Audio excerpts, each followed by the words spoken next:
에스겔 38장 17절에서 23절의 말씀 받들어 읽겠습니다. 주 여호와께서 이같이 말씀하셨느니라. 내가 옛적에 내 종 이스라엘 선지자들을 통하여 말한 사람이 네가 아니냐. 그들이 그때 여러 해 동안 예언하기를 내가 너를 이끌어다가 그들을 치게 하리라.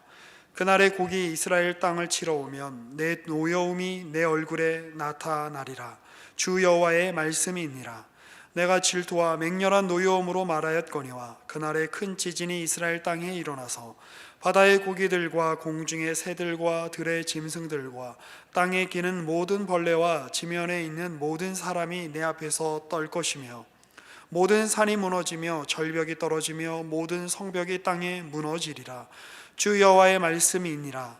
내가 내 모든 산 중에서 그를 칠 칼을 부르리니 각 사람이 칼로 그 형제를 칠 것이며 내가 또 전염병과 피로 그를 심판하며 쏟아지는 폭우와 큰 우박덩이와 불과 유황으로 그와 그 모든 무리와 그와 함께 있는 많은 백성에게 비를 내리듯 하리라. 이같이 내가 여러 나라의 눈에 내 위대함과 내 거룩함을 나타내어 나를 알게 하리니 내가 여호와인 줄을 그들이 알리라. 아멘. 오늘 우리가 읽은 본문의 말씀을 만약에 여러분들이 큐티로 접했다고 합시다.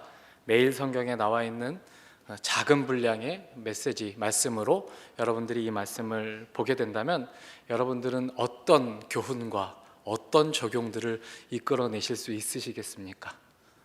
당황스럽죠. 이런 본문들은 좀 큐티에 안 나왔으면 좋겠다, 이런 생각을 하시리라 생각합니다.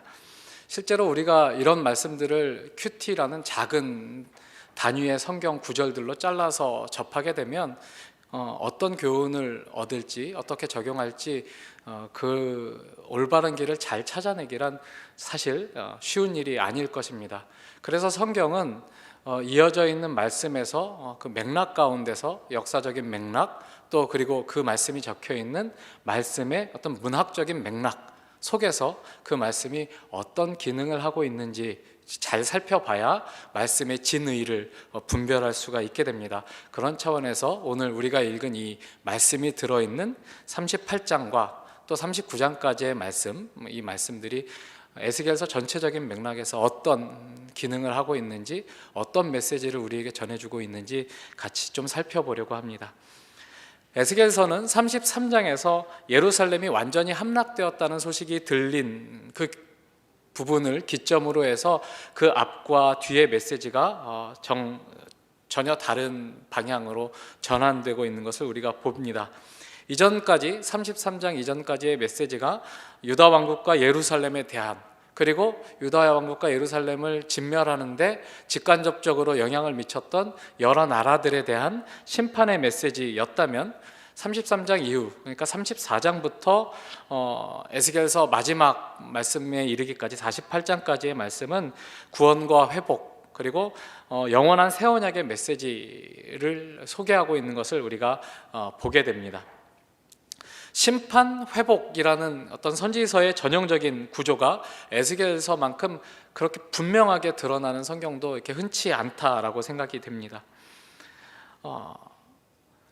앞부분은 정말 심판에 집중을 하고 있고 뒷부분은 그 회복과 하나님의 그 은혜의 사역의 완성, 하나님의 백성의 완성, 하나님이 그 백성과 함께 거하시리라 하는 그 여호와께서 함께 거하시는 임마누엘의 완성을 에스겔서 끝으로 갈수록 점점 더 분명하게 드러내어서 마지막에 가면 우리가 새 성전에 여호와의 영광이 임하고 그 성전으로부터 하나님의 영광이 물같이 흘러나와서 온 세상을 생명으로 풍요롭게 하시는 그런 어떤 종말론적인 비전의 완성을 그려내는 그런 흐름들을 우리가 보게 될 텐데, 이 33장 이후의 말씀들을 조금 이렇게 세분화해서 다시 좀 나눠보면 34장부터 37장까지는 이스라엘의 회복을 가르쳐주고 있는 것 같습니다. 그 이스라엘의 지도자들, 그리고 거기에서 힘 있는 사람으로 군림했었던 그 권세 있는 사람들에 대한 심판, 그들을 심판하는 것으로 그들에 의해서 압제받던 이스라엘이 회복되는 그런 메시지가 34장에 전해지고 있고, 5장으로 넘어가면 유다 왕국이 멸망할 때 그 멸망을 기뻐하고 즐거워하고 거기에 편승해서 자기의 영역을 넓히려 했었던 에돔에 관한 심판의 메시지.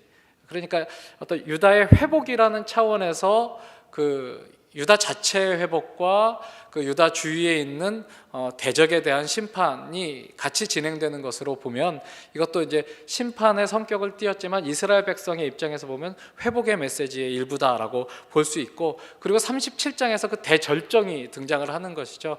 우리가 지난 시간에 살펴본 말씀처럼 마른 뼈가 가득한 골짜기로 에스겔이 인도받아서 거기에서 이것들이 능히 살 수 있겠느냐 라고 하나님이 도전하셨고, 그것을 친히 살리사 하나님의 큰 군대로 변모시키시는 역사하심을 보여주셔서 이스라엘 백성들이 이제 다 끝났다, 우리의 뼈가 말라버렸다, 소망이 없다라고 생각하고 있는 그런 상황이지만 아직 끝나지 않았으며, 나는 이스라엘 백성들에게 의도한, 목적한 나의 뜻과 영광을 반드시 성취할 것이다 라는 어떤 비전을 하나님이 이 37장에서 보여주시는 것이죠.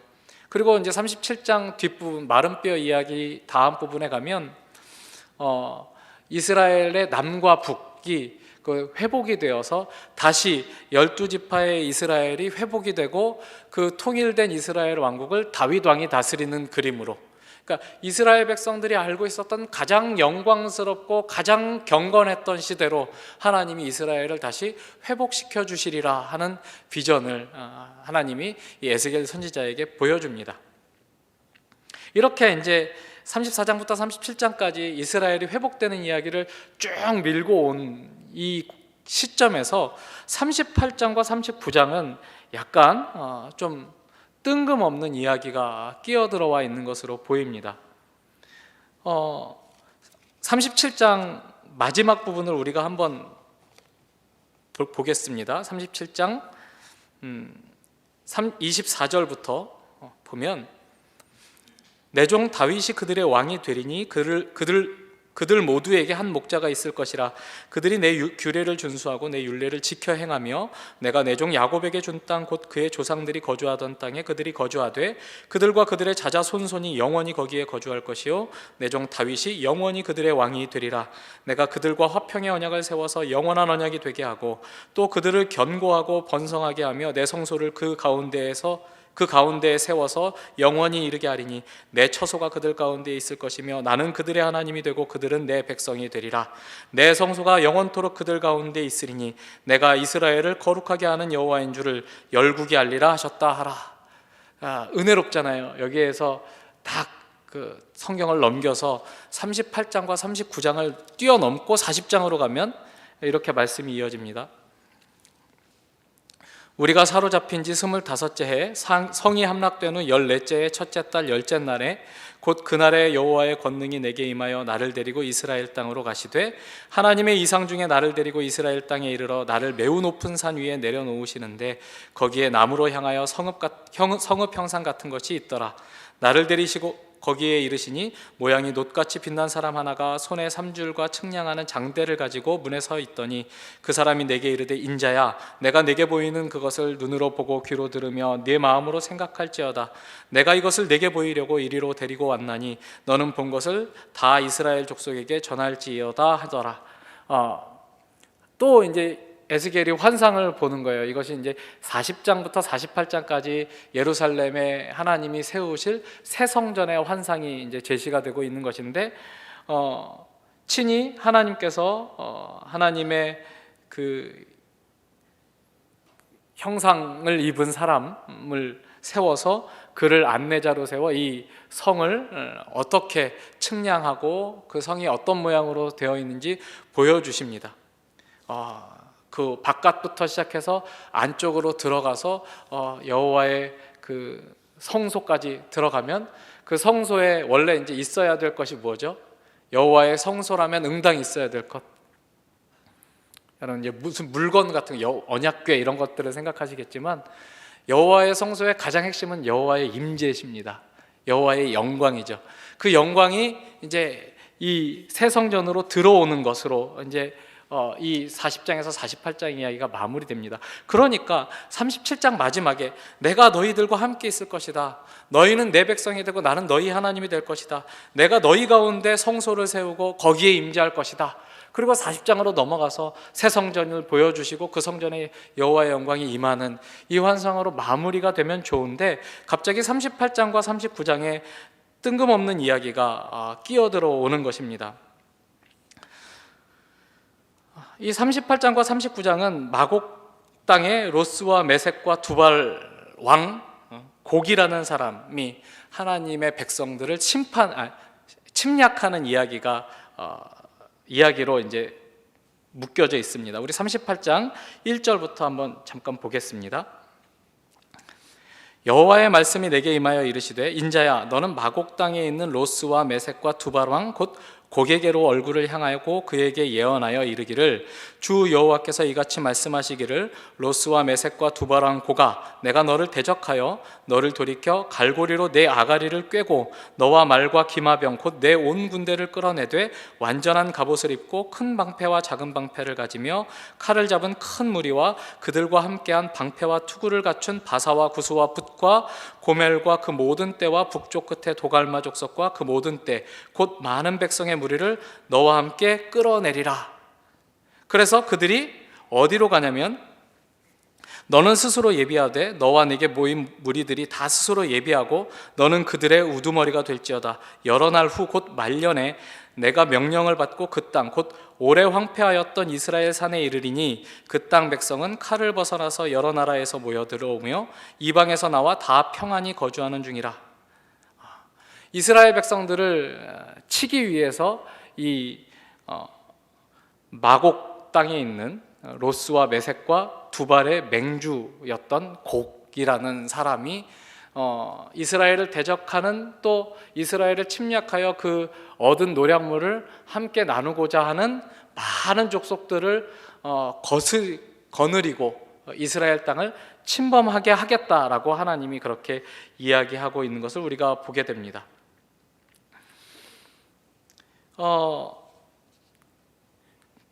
이 말씀을 보시면 특별히 이제 그 2절 말씀에, 인자야 너는 마곡 땅에 있는 로스와 메섹과 두발 왕 곧 고게게로 얼굴을 향하고 그에게 예언하여 이르라라는 이 말씀은 앞에서 우리가 봤었던 그 25장부터 32장에까지 나오는 열방에 관한 신탁, 그러니까 여러 이스라엘 주변의 여러 나라들에 주시는 말씀에서 나오는 그 도입 관용구와 아주 일치하는 형식을 가지고 있는 것을 우리가 보게 됩니다.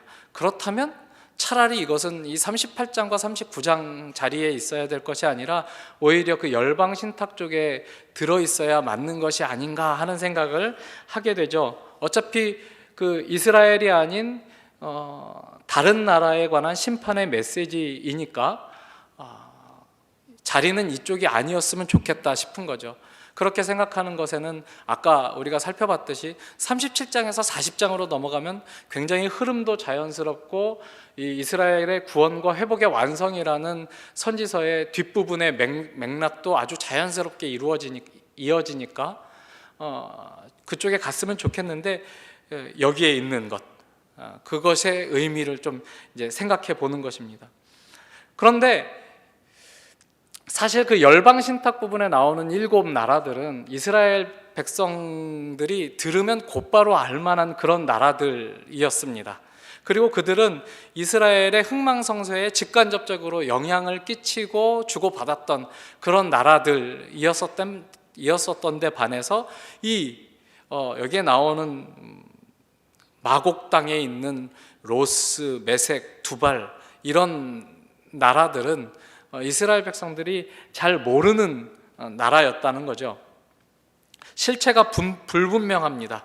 그 당시 문헌과 사료들을 이렇게 잘 살펴봐도 그런 나라, 그런 민족, 또 곡이라는 어떤 아주 외교적으로도 여러 영향을 미칠 수 있는 왕, 그가 보면 그 5절에 보시면 이제 이 마곡의 맹주 곡이 여러 나라들을 끌어들이는데, 그 끌어들이는 나라가 5절에 보시면 그들과 함께한 방패와 투구를 갖춘 바사는 페르시아를 의미하고, 구스는 에티오피아를 의미하고, 붓은 리비아를 의미합니다.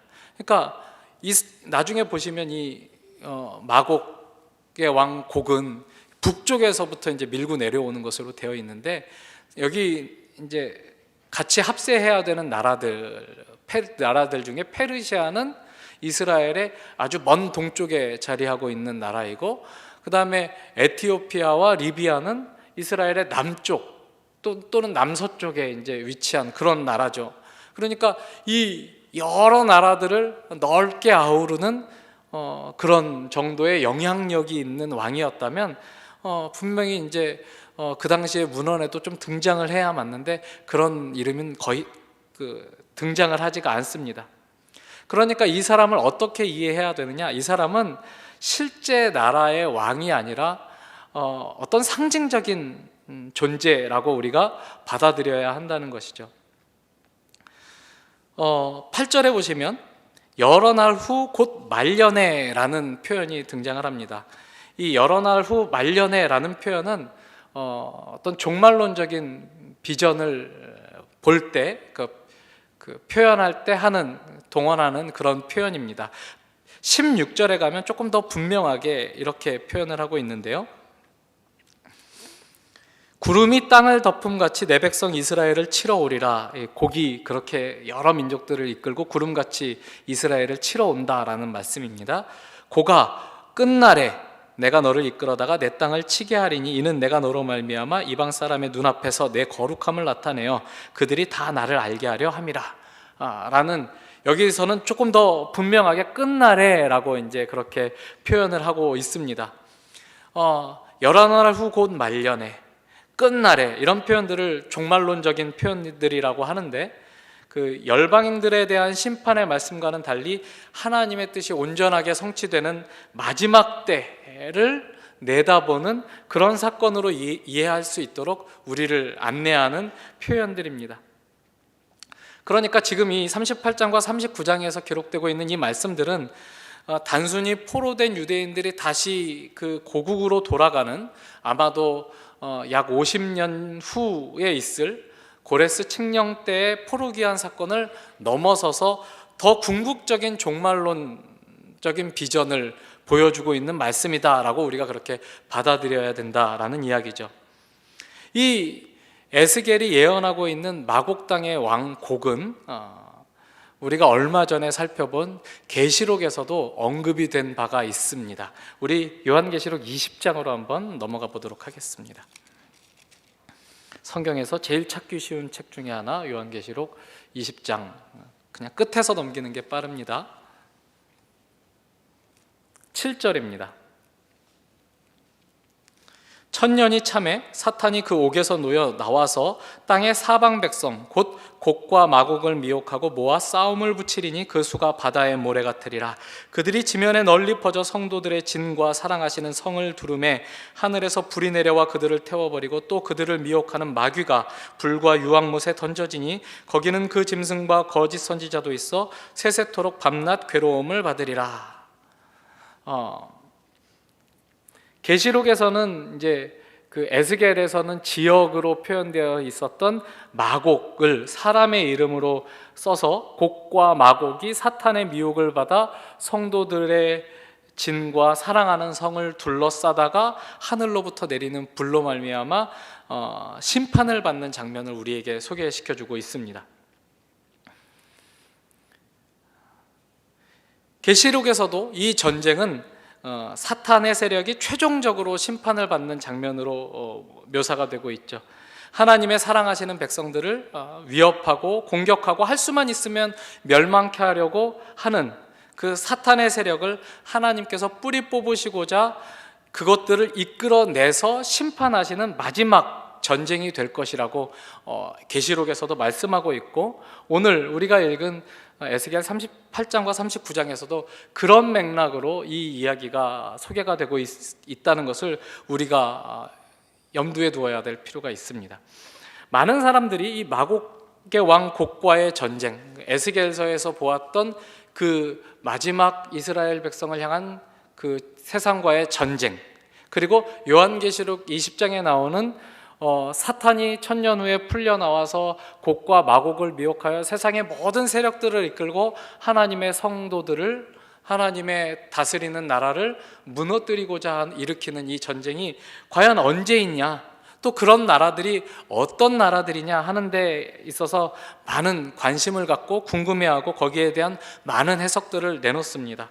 그러나 그것은 에스겔의 관심사도 아니고 계시록의 관심사도 아닙니다. 에스겔과 계시록이 공통적으로 주목하고 있는 바는 마곡의 왕 곡, 또는 곡과 마곡이 하나님의 사랑하시는 백성들을 거슬러 위협하고 공격할 때 하나님이 그 백성을 반드시 지키신다, 또 그것을 기회로 삼아 아예 그 기회에 모든 악을 완전히 뿌리 뽑는 전쟁을 수행하신다, 그래서 하나님의 영광을 마침내 드러내신다 하는 점입니다. 다시 본문으로 돌아와 보면 우리 본문 말씀에 38장 17절이죠. 주 여호와께서 이같이 말씀하셨느니라, 내가 옛적에 내 종 이스라엘 선지자들을 통하여 말한 사람이 내가 아니냐라고 말씀을 하고 있습니다. 전에 선지자들이 말했던 그때 그 마지막 날에 하나님의 원수로 등장해서 하나님의 백성들을 위협하고 미혹하는 악한 세력으로 등장하는 이 존재는 하나님과 대등하게 경쟁하거나 싸우는 존재가 아니라고 에스겔도 요한계시록도 말하고 있는 것을 우리가 보게 됩니다. 그는 분명히 매우 강한 군대와 많은 동맹군들을 거스리고 나아오는 큰 군대의 수장이고 맹주이지만 마곡의 왕 곡은 철저하게 하나님의 권세 아래에 있는 존재라는 것을 우리는 38장과 39장의 말씀들을 통해서 알 수가 있습니다. 10절 말씀을 한번 가서 보겠습니다. 38장 10절. 주 여호와께서 이같이 말씀하셨느니라, 그날에 내 마음에서 여러 가지 생각이 나서 악한 꾀를 내어 말하기를 내가 평원의 고을들로 올라가리라. 성벽도 없고 문이나 빗장이 없어도 염려 없이 다 평안히 거주하는 백성에게 나아가서 물건을 겁탈하며 노력하리라 하고, 내 손을 들어 황폐하였다가 지금 사람이 거주하는 땅과 여러 나라에서 모여서 짐승과 재물을 얻고 세상 중앙에 거주하는 백성을 치고자 할 때, 스바와 드단과 다시스의 상인과 그 부자들이 내게 이르기를 네가 탈취하러 왔느냐, 내가 내 무리를 모아 노력하고자 하느냐, 은과 금을 빼앗으며 짐승과 재물을 빼앗으며 물건을 크게 약탈하여 가고자 하느냐 하리라. 인자야, 너는 또 예언하여 고객에게 이르기를 주 여호와께서 이같이 말씀하시기를 내 백성 이스라엘이 평안히 거주하던 날에 네가 어찌 그것을 알지 못하겠느냐. 내가 내 고국 땅 북쪽 끝에서 많은 백성 곧 다 말을 탄 큰 무리와 능한 군대와 함께 오되 구름이 땅을 덮음같이 내 백성 이스라엘을 치러 오리라. 고가 끝날에 내가 너를 이끌어다가 내 땅을 치게 하리니 이는 내가 너로 말미암아 이방 사람의 눈앞에서 내 거룩함을 나타내어 그들이 다 나를 알게 하려 함이라. 분명히 이 마곡 땅의 맹주였던 곡은 여러 나라를 이끌고 쳐들어옵니다. 그것은 그 사람의 결정이었습니다. 그것은 그가 악한 꾀를 내었고 또 특별한 방비 없이 울타리와 성읍과 또 망루와 방어 무기들을 잘 갖추고 있는 그런 나라가 아닌 이스라엘, 평화롭게 거주하는 이스라엘을 손쉽게 쳐서 멸하고 그들이 가지고 있는 것으로 자기를 배불리려는 어떤 약탈이 기본화되어 있는 침략 전쟁을 일으키고자 하는 그런 의도로 이 마곡의 왕 곡이 나아옵니다. 그러나 그것은 그의 의도였고 그것은 자기 주권 의지 결정에 관한 이야기였지만 사실은 오늘 본문이 말씀하는 바와 같이 그것은 네가 스스로 낸 꾀가 맞지만 그냥 단지 네 결정에 국한되는 문제가 아니라 내가 너를 그렇게 이끌어낸 것이다. 훨씬 더 분명한 그림으로 보여주자면 내가 갈고리로 내 아가리를 꿰어서 꺼낸 거다라는 이야기입니다. 아가리로 꿰었다 막 이러니까 놀래가지고 막 쳐다보는데요. 성경에 있잖아요.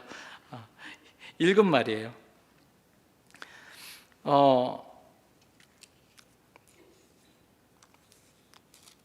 3절에서 6절에 나오죠. 4절에 나옵니다. 너를 돌이켜 갈고리로 네 아가리를 꿰고, 이렇게 나오죠. 하나님이 마치 이 마고의 왕 곡은 거기 가기 싫은데, 나는 그냥 나 스스로 잘 살고 있는데 이스라엘 백성들을 치고자 하는 욕구가 없는데 하나님이 억지로 이끌어내서 심판하시고 죽이시고 멸망시키시는 그런 그림인 것처럼 묘사가 되는 부분들이 있고, 또 한편 다른 본문들을 보면 그러나 자기가 스스로 꾀를 내고 악한 생각을 하고 자기의 이익을 극대화하기 위해서 그 평안히 거주하는 백성들을 침략하고자 하는 어떤 침략이 기본이 된 제국의 생리를 그대로 따르는 왕의 모습을 보여주고 있기도 합니다. 그러니까 이것은 두 가지가 다 있는 사건이 되는 것이죠. 곡은 자기가 스스로 결정하고 의지를 가지고 이스라엘을 침략하지만 그것은 하나님의 주권과 섭리하심 속에서 하나님이 역사하셔서 일어나는 일이 될 것이다 라는 것이 성경의 기록입니다. 성경에는 이런 구절들이 굉장히 많이 있습니다. 출애굽 이야기에서도 모세가 10가지 기적을 행할 때 바로가 마음을 강팍하게 하는데 하나님이 바로의 마음을 강팍하게 하셨다라는 그런 구절들이 있습니다. 그런 구절들을 볼 때마다 우리는 바로가 피해자인 것처럼 생각이 되고, 내가 죄를 지을 때도 하나님이 나를 강팍하게 하셔서 사실은 내가 원치 않는 죄를 지은 것이 아닌가, 그러면 하나님께도 어떤 정의가 있다고 할 수 없지 않은가, 이런 생각을 하게 되는데, 사실은 우리가 우리의 결정들을 돌아보아도, 우리가 잘못한 여러 결정들을 돌아보아도 우리가 고백하지 않을 수 없는 것은 그것은 내 결정이었다는 것이죠. 또 다른 본문들을 보면 계시록 말씀을 보면 하나님이 아가리를 꿰서 꺼내온 게 아니라 사탄이 미혹해서 꺼내온 것 같습니다. 그러니까 사탄이 이 가만히 있는 곡을 미혹해서 꺼내오는 그런 그림이기 때문에 사실은 곡이 잘못한 것이 아니라 사탄이 나쁜 놈 아니냐? 네, 맞습니다. 사탄이 나쁜 놈이지만 사탄도 사람을 강제할 수는 없습니다. C.S. 루이스가 그런 말을 해요. 영의 세계에 가장 기본적인 원칙이 있는데 그것은 사람에게 강제력을 행사하지 않는 거래요. 사람은 자유로운 존재이고 그 결정을 자기 스스로 하는데, 하나님도 설득하시고 하나님이 억지로 사람을 조종하시지 않고 설득하시고, 사탄도 사람을 압도해서 조정하는 것이 아니라 미혹합니다. 그러나 결정은 자기가 하는 것이죠. 그러니까 그때 모세를 대항해서 싸웠었던, 마음이 강팍했었던 바로도, 지금 여기에 나와 있는 마고의 왕 곡도, 또 성경의 여러 예들, 악령의 괴로워했었던 사울 왕도, 이런 사람들도 결국은 다 자기 결정, 자기 의지로 어떤 행위들을 하는 것입니다. 그런데 각자가 자기 결정과 자기 행위로 하는 그 모든 일들을 다 하나님께서 주관하고 계시며 그것을 가지고 하나님의 뜻을 이루고 계신다는 것이 성경의 진술입니다. 계시록에서 우리가 다시 보듯이 이 말씀이 종말론적인 비전을 우리에게 보여주고 있는 말씀이라면, 마곡의 왕 곡은 단지 한 시대 한 나라의 왕을 가리키는 것이 아니라는 것을 우리가 알 수 있습니다.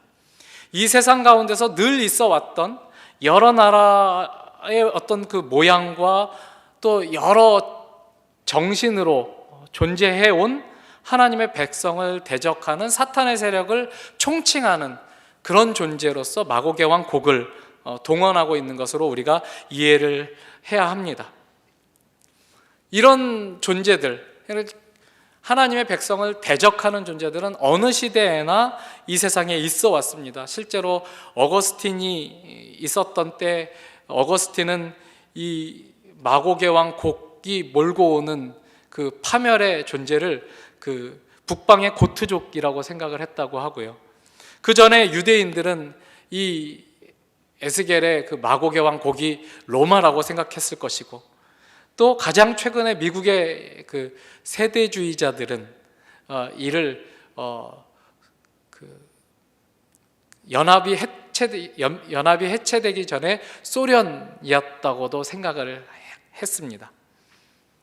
아이러니한 것은 로마도 멸망을 했고 고트족도 사라졌고 소련도 붕괴되었지만 아직 종말이 오지 않았다라는 것이죠.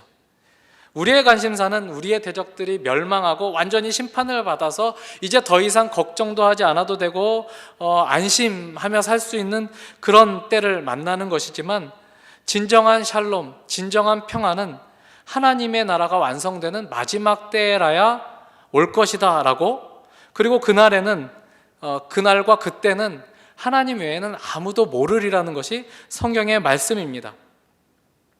사도행전 1장에서 예수님께서 부활하신 후에 제자들에게 나타나셨을 때 제자들이 이렇게 묻습니다. 주여, 이스라엘 나라를 회복하심이 이때이니까? 이렇게 묻습니다. 이제 때가 왔습니다. 주님, 이제 죽음도 이기시고 다시 살아나셨는데 죽기 전에도 많은 권능을 행하셨던 당신이 이제 죽음 후에 그 회색의 간달프가 죽음을 거쳐서 백색의 간달프가 돼서 나오면 더 힘이 세지듯이 예수님도 이제 부활을 거쳐서 나왔으니까 더 강력한 힘과 권세로 로마를 쳐부시고 우리 나라를 회복하시겠습니까? 라고 했을 때 예수님이 뭐라고 말씀하시죠? 때와 시기는 너희의 알 바가 아니다. 그날과 그 시는 하나님만이 아신다. 오직 너희는 성령을 받고 예루살렘과 온 유대와 사마리아와 땅끝까지 이르러 내 증인으로 살아라. 그렇게 말씀을 하시죠. 언제 그날이 오느냐는 그건 모른다. 하나님만이 아신다. 지금 너희들의 관심사는 그때가 언제 올 거냐가 아니다. 그때가 언제 올 거냐라는 의혹과 그 해석은, 또 그날에 대한 어떤 계시의 선포는 기독교 역사 내내 계속 있어 왔습니다. 제가 살아있던 시대만 해도 한 3번쯤 나를 받았다는 얘기를 들었던 것 같습니다. 대표적으로 92년이었죠. 까먹지도 않아요. 얼마나 기억에 많이 남았냐면 1992년 10월 28일 안 왔어요. 그때 왔으면 여기 있는 사람 중에 청년 일부들은 거의 없었을 것이고, 그죠? 여러분들이 여기서 이런 설교를 듣고 있지도 않았겠죠. 우리가 하나님의 나라에서 안식과 평안을 누리고 있었겠죠. 그런 때는 언제인지 모르지만 그런 걸 아는 게 너희의 몫이 아니라, 그런 것을 빨리 와서 내가 안심하는 때가 왔으면 좋겠다 이렇게 기대하는 것이 너희의 몫이 아니라, 너희는 그 날이 온다는 사실을 믿고 그 날과 때는 하나님께 맡겨두고 지금 너희에게 주어진 이 생에 여전히 빌라도가 로마의 총독으로 유대 지역을 다스리고 있고, 헤롯이 유대인들이 많이 거주하는 지역에서 권세를 부리고 있고, 여전히 예수를 못 박아 죽였었던 대제사장과 사두개인과 그 종교 지도자들이 득세하고 있는 그 속에서 하나님이 일하셨다라는 것을 증언하는 존재로, 그러니 그 하나님의 뜻이 결국 이루어질 것이다 라는 것을 알리는 존재로 너희는 그렇게 살아라. 그 날과 때에 대해서 너무 관심을 두지 말아라. 예수님이 그렇게 제자들에게 말씀하셨다는 거죠. 마지막 때가 오면 하나님의 왕국이 완성되기 전에, 그러니까 이 에스겔의 비전에서 보자면 이스라엘을 하나님이 회복하셔서 그 새 성전을 건축하시고 거기에 여호와의 영광이 임하여 하나님이 그의 백성과 온전히 함께 거하는 새 예루살렘의 비전이 완성되기 전에 이런 그 사단의 세력을 멸절하는 마지막 심판이 있을 것이다 라는 것을 알고 있어라, 이렇게 이야기를 한다는 거죠. 그러면 그 마지막 전쟁이 있기 전까지는 어떤 일이 계속 있겠습니까? 하나님의 백성과 적대적인 사람들과 함께 공존하는, 그들로부터 위협과 도전을 매일 받아야 되는 그런 상황들이 우리에게 있게 될 것이다 라는 이야기죠. 그렇다 하더라도 겁먹지 마라. 하나님이 다스린다. 그가 지키시고 다 통제하신다. 너희들이 이제 그 마고개 왕 거기 여러 나라들을 다 이끌고 와서 이스라엘을 둘러 진을 칠 때 이제 끝났다 싶어도 아니다. 하나님이 다 통제하고 계시고 이것은 그들을 심판하기 위해서 끌어낸 상황이 될 것이다 라고 가르쳐 준다라는 것이죠. 우리에게 온갖 적대적이고 위협적인 그런 환경들이 우리의 눈앞에 보여서 우리를 낙심케 합니다. 좌절케 합니다. 그렇다 할지라도 이 모든 상황들을 하나님은 알고 계시며 그냥 단지 알고 계시는 것뿐 아니라 오늘 우리가 읽은 말씀들에 따르면 그것은 하나님이 통제하시고 섭리하시고 역사하셔서 그 일들이 일어나고 있는 줄 알아라고 우리에게 이야기하고 있는 말씀이 되는 것입니다. 오늘 우리를 두렵게 하는 것들은 무엇입니까? 마곡과 곡이 우리에게도 있을 거라고 생각이 됩니다. 그것은 취업이 되지 않는 우리나라의 경제 상황일 수도 있고 이 경제 상황이 이런데도 전혀 개선될 여지가 없어 보이는 대한민국의 정치 풍토일 수도 있고 또는 자신의 못난 스펙일 수도 있고 여러 가지 상황일 수 있죠. 우리가 두려워하는 것, 이대로 이렇게 살다가 끝나게 되는 것인가 싶은 여러 가지 상황들, 그런 상황, 그런 조건, 그런 세력들은 사실 우리를 방해하는 것이 아니라 그런 세력들은 하나님의 손에서 우리를 빼앗아갈 수 있는 힘을 가진 존재들이 아니다 하는 것이 오늘 우리가 읽은 본문의 말씀이고 38장과 39장에서 그 선포되고 있는 말씀입니다. 이 마지막 날이 될 때까지, 하나님의 나라가 완성되는 때까지 우리를 위협하고 겁주어서 굴복시키는 세력은 계속해서 모양을 바꿔서 예수님 시절에는 로마였고 그 다음에는 여러 북방에 또는 동방에서 몰려오는 그 이방 민족들, 기마 민족들이었고 또 자유주의 세계에서는 소련이었고 또 사회주의 세계에서는 뭐 자유주의라고 생각했을 수도 있겠죠. 그러나 그렇게 모양을 바꿔서 나타나는 세력들은 어쨌든 다 이 마곡과 곡으로 대표되는 하나님의 백성을 대적하는 세력이고 그 세력은 모양을 바꿔서 형상을 바꿔서 여러 다른 이런 주의 저런 주의로 정신으로 우리를 공격해 오겠지만 그런 것들을 하나님이 마지막 날에 싹 모아서 한꺼번에 굴복시켜 하나님의 나라가 완성되는 때가 있을 것이다 라는 것이 오늘 우리가 읽은 본문의 핵심적인 메시지고, 그렇게 하나님이 마지막 때에 당신의 백성을 대적하는, 그리고 하나님의 다스림을 거부하는 모든 세력을 다 모아서 소탕하는 때에야 비로소 하나님의 나라가 완전히 이루어진다.